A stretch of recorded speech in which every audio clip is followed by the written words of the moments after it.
जिसका डर था वही हो रहा है। सोचिए, सरेआम सोशल मीडिया पर ओबीसी आरक्षण खत्म करने की बात कही जा रही है। सरेआम आरोप लगाया जा रहा है कि कुर्मी, यादव, कुशवाहा ने सारे ओबीसी आरक्षण पर कब्जा कर लिया है। फूट डालो और राज करो, ये दिलीप मंडल की लाइन है, मैं नहीं कह रहा हूं। फूट डालो और राज करो, ये अंग्रेजों की नीति नहीं थी, ये मुगलों की भी नीति नहीं थी, ये जातिवादियों की नीति है। कुर्मी, यादव, कुशवाहा ने ओबीसी का आरक्षण खा लिया, ये वो कह रहे हैं जिनके पास कोई डेटा नहीं है, ये वो कह रहे हैं जिनकी संख्या सबसे कम है। ये त्रिवेदी दिन रात ये चैनलों पर बैठते हैं। सोचिए, इस देश में सबसे ज्यादा ईमानदार पत्रकार हैं जो सोशल मीडिया से लेकर और सड़क पर बवाल काटे हुए हैं। माहौल क्या है वाले राजीव रंजन एक इलाहाबाद यूनिवर्सिटी की जनरल कैटेगरी की छात्रा से पूछते हैं। वो छात्रा कहती है कि मेरे दोस्त जो रिजर्व कैटेगरी में थे उनका मिरांडा हाउस में एडमिशन हो गया। इस दर्द को दिखाया जा रहा है। पहली बात मैं क्लियर कर दूं, जो जनरल कैटेगरी के बच्चे होते हैं उनके लिए 50% सीट है। जो जनरल कैटेगरी के गरीब होते हैं उनके लिए इकोनॉमिक वीकर सेक्शन का भी रिजर्वेशन है 10%। इसका मतलब ये छात्रा जो हैं इन्होंने अपने ही कैटेगरी के बच्चों से कम नंबर लाया ओपन कैटेगरी में, जिसको ओपन कैटेगरी कहते हैं। वो जनरल कैटेगरी भी नहीं है, वो ओपन कैटेगरी है। उसमें कोई SC ST OBC का भी या किसान अल्पसंख्यक जा सकता है। This is called open category. अब आपको बताते हैं 49.5% इस देश में रिजर्वेशन है SC ST OBC का। SC ST OBC में हिंदू भी हैं, सिख भी हैं, ईसाई भी हैं, क्रिश्चियन भी है, इस्लाम मानने वाले भी हैं, बुद्धिस्ट भी हैं। पहले तो इनको बता दे कि आरक्षण कोई जाति गरीबी उन्मूलन प्रोग्राम नहीं है, जाति उन्मूलन प्रोग्राम है। ये रिप्रेजेंटेशन के लिए, भागीदारी के लिए है। सोचिए, उसको ये गरीबी से जोड़कर देखा जा रहा है, पहली बात। दूसरी बड़ी बात, SC ST का जो रिजर्वेशन है वो अनटचेबिलिटी के आधार पर है। जिनके साथ अनटचेबिलिटी हुआ, कम से कम जितना साल से अनटचेबिलिटी चल रहा है उतना साल तो रिजर्वेशन रहने दो। और जो OBC का रिजर्वेशन है वो सब के सब सामाजिक पिछड़ापन और शैक्षणिक पिछड़ापन से है। अब मैं आपको पहले जनरल के कौन कौन लोग सामाजिक और शैक्षणिक रूप से पिछड़े हुए हैं उनकी बात बता रहा हूं। मराठा समाज, हर्षवर्धन त्रिवेदी से पूछ लीजिए कि 34 सुप्रीम कोर्ट में जज हैं, कितने मराठा हैं, कितने जाट समाज के लोग हैं, कितने मराठा हैं, यहां तक कि कितने ठाकुर हैं। जाट, पटेल, मराठा, ठाकुर समाज के लोग कितने जज हैं, तो ये नहीं बोलेंगे। वहां भी एक जाति का रिप्रेजेंटेशन है, जबकि वहां कोई एग्जाम नहीं है, कॉलेजियम से भर्ती होती है। हाई कोर्ट की भी हालत यही है, लेकिन इस पर ये कुछ नहीं बोलेंगे क्योंकि यहां उनका ओवर रिप्रेजेंटेशन है। ये सिर्फ हवाई बातें करते हैं, इसीलिए इनको कलम कसाई कहा गया है। सोचिए, सोशल मीडिया पर लिखा जा रहा है कि SC ST OBC के लोगों में मेरिट नहीं है, किसान जातियों में मेरिट नहीं है। आप कल्पना कीजिए कि कोई पुजारी है, मान लीजिए कोई पुजारी है, वो चमड़े का काम कर सकता है, लोहे का काम, मिट्टी का काम, लकड़ी का काम। चलिए, ये जो तिवारी जी हैं जो दिन रात मेरिट मेरिट चिल्लाते हैं, इनको हमने लकड़ी का काम दे दिया, कर लेंगे लोहे का काम, चमड़े का काम। लेकिन अगर इनको हम प्रैक्टिस करने दे साल भर 6 महीना, तो ये कर लेंगे कि नहीं? कर लेंगे, धीरे धीरे सीख जाएंगे।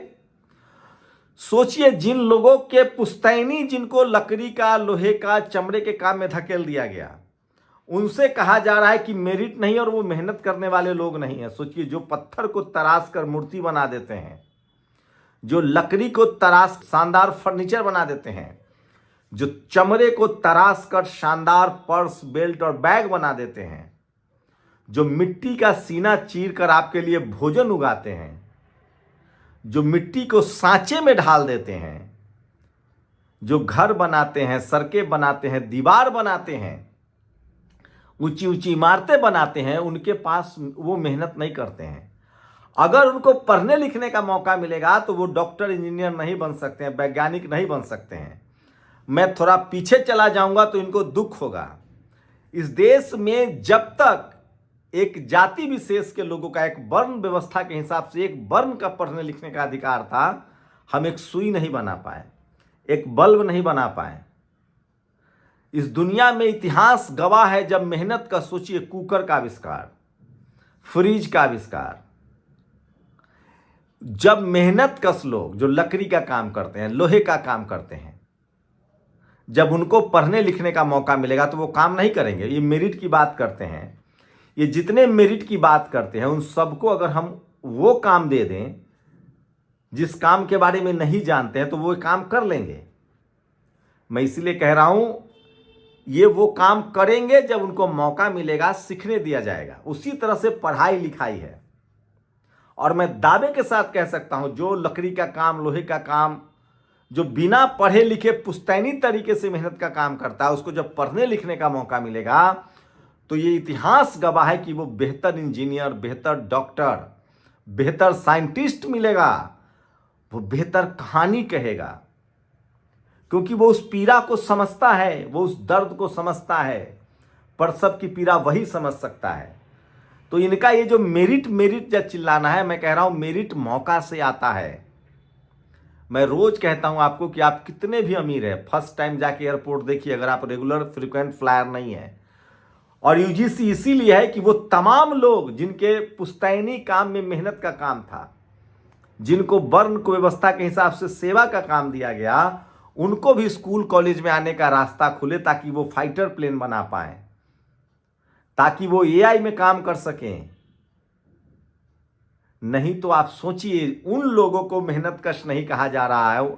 सोचिए, जो लकड़ी को तराश सकता है, पत्थर को तराश सकता है, जो मिट्टी को तराश सकता है, जो धरती का सीना चीर के अन्न उगा सकता है, जो बिल्डिंगें बना सकता है, सड़क बना सकता है, जो घोड़े पाल सकता है, मवेशी पाल सकता है, सब्जी उगा सकता है, उसके बच्चे पढ़ेंगे लिखेंगे तो वैज्ञानिक नहीं बनेंगे। उन्हीं को सामाजिक रूप से जो पिछड़े हैं उनको कहा गया है ओबीसी। ये कह रहे हैं आरक्षण खत्म कर दीजिए। कैसे लोग हैं ये? सोचिए, कांख में अखबार दबाकर आना और दूध खरीद के ले जाना, वो अगर कहे कि दूध निकालने वाला मेहनत नहीं कर रहा है तो आप हंसेंगे कि रोएंगे? इस देश में मेहनत का काम कौन करता है? और इसीलिए उसको स्कूल कॉलेज जाने दीजिए सर, देश मजबूत बनेगा। जैसे कोई महिला प्रसव की पीड़ा बता सकती है, उसी तरह से जो मेहनत कश लोग हैं, जब वो सिस्टम का हिस्सा बनेंगे, जब उनकी नस्लें सिस्टम का हिस्सा बनेंगी, तो वो बेहतर तरीके से सोच पाएंगे। मैं बार बार कह रहा हूं, भारत में साहित्य के अलावा जब तक वर्ण के नाम पर पढ़ाई लिखाई का इंतजाम था, तब तक साहित्य के अलावा, कहानी के अलावा, और वो भी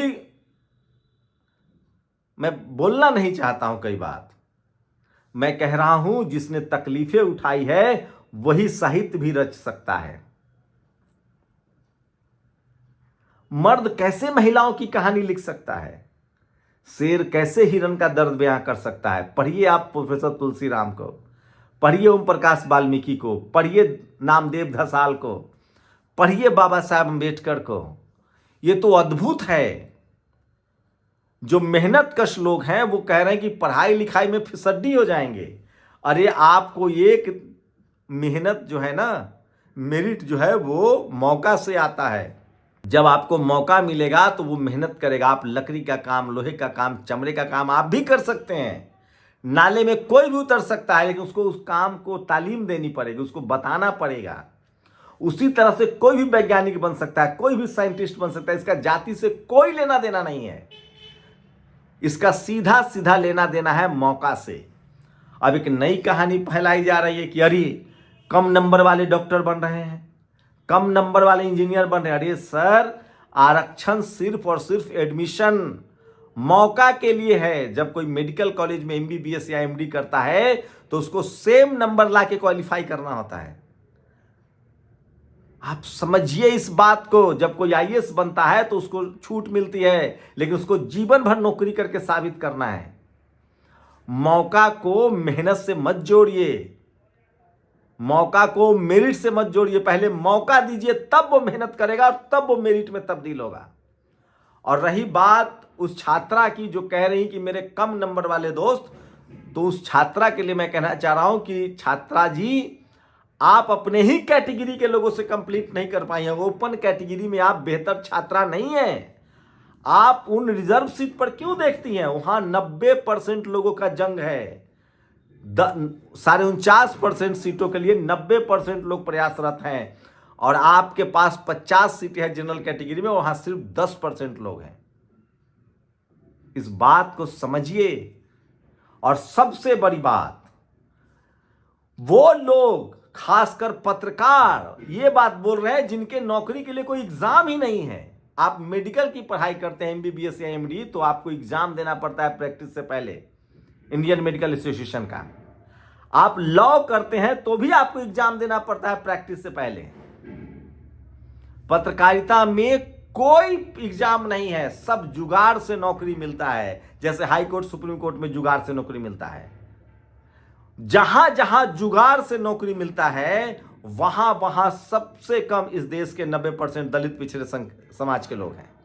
जैसे सबसे ज्यादा जुगाड़ से नौकरी मिलता है मीडिया, वहां 1% भी SC ST OBC के लोग नहीं है, और वही लोग ये सारा रायता फैला रहे हैं, त्रिवेदी जी जैसे लोग,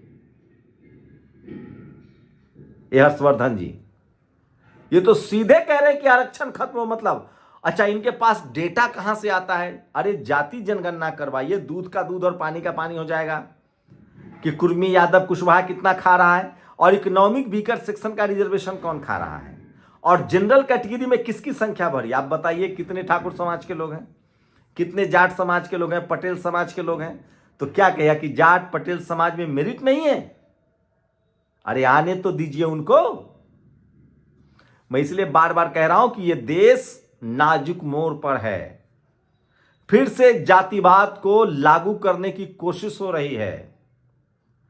फिर से इस देश के 90% लोगों को हाशिए पर धकेलने की कोशिश हो रही है। 90% लोगों को लाचार, बेबस, गरीब रखकर, उनको शिक्षा से दूर रखकर आप बेहतर समाज नहीं बना सकते हैं। आप नए कॉलेज बना, सब कुछ तो आपके हाथ में है। सारे शिक्षा मंत्री आप, सारे मुख्यमंत्री आप, सारे प्रधानमंत्री आप, सारे एसपी आप, सारे डीएम आप, सारे वाइस चांसलर आप, अब तक अभी भी क्यों नहीं बना पा रहे हैं आप कॉलेज? क्यों नहीं आपके कॉलेज इंटरनेशनल सिस्टम लेवल का है? मैं तो डेटा दे रहा हूं, 45 सेंट्रल यूनिवर्सिटी में कितने SC ST OBC के वाइस चांसलर हैं, और अब तक कितने हुए हैं? स्टेट यूनिवर्सिटी में कितने वाइस चांसलर दूसरा है? एसपी कितने हैं? डीएम कितने हैं? IFS कितने हैं? इंजीनियर कितने हैं? वैज्ञानिक कितने हैं? और SC ST OBC की भागीदारी तो 10% से भी ज्यादा नहीं हुई है। आजादी के समय से ही देख ले तो आप हैं, तो क्यों नहीं आप चाइना से आगे निकल पाए? क्योंकि आपकी नीयत अच्छी नहीं है। आपकी सोच जातिवाद से आगे नहीं बढ़ पाती है। आप सोचते हैं कि हम अपने बच्चों को प्राइवेट में पढ़ा लेंगे, त्रिवेदी जैसे लोग। आप सोचते हैं कि हम अपने बच्चे को विदेश पढ़ा लेंगे, हम सरकारी स्कूल अच्छा कर देंगे, सरकारी तो सारे गरीब के बच्चे पढ़ जाएंगे, हम सरकारी अस्पताल अच्छा कर देंगे तो सब गरीब को इलाज मिल जाएगा, सारी नौकरियां सरकारी कर देंगे तो सबको बराबर का मौका मिल जाएगा। ये सोचिए, ये अगर आरक्षण की वजह से सबको खंड खंड और बर्बाद किया जा रहा है ताकि आरक्षण देना पड़े। 10% लोग 90 रोटी खा रहे हैं और 90% लोग 10 रोटी में गुजारा कर रहे हैं, क्योंकि उनके पास बोलने के लिए न टीवी है न अखबार है, क्योंकि वो मेहनत कश लोग हैं, लोहे का काम जानते हैं, लकड़ी का काम जानते हैं, चमड़े का काम जानते हैं, मिट्टी का काम जानते हैं, खेती का काम जानते हैं, बस वो बात बनाना नहीं जानते हैं, वो जीभ चलाना नहीं जानते हैं, वो जबान चलाना नहीं जानते हैं। और अब जो थोड़े बहुत लोग चले गए हैं उनको हमेशा से प्रताड़ित किया गया। बुद्ध के बारे में क्या कहते हैं, रविदास जी के बारे में क्या कहते हैं, कबीर के बारे में क्या कहते हैं, गाडगे के बारे में क्या कहते हैं, संत गाडगे, नारायणा गुरु, फूले, पेरियार, अंबेडकर, जगदेव बाबू, रामस्वरूप वर्मा, लालू यादव, मायावती जी, मान्यवर कांशीराम, सोनेलाल पटेल, क्योंकि वो मुंह चलाना, जबान चलाना सीख गए थे।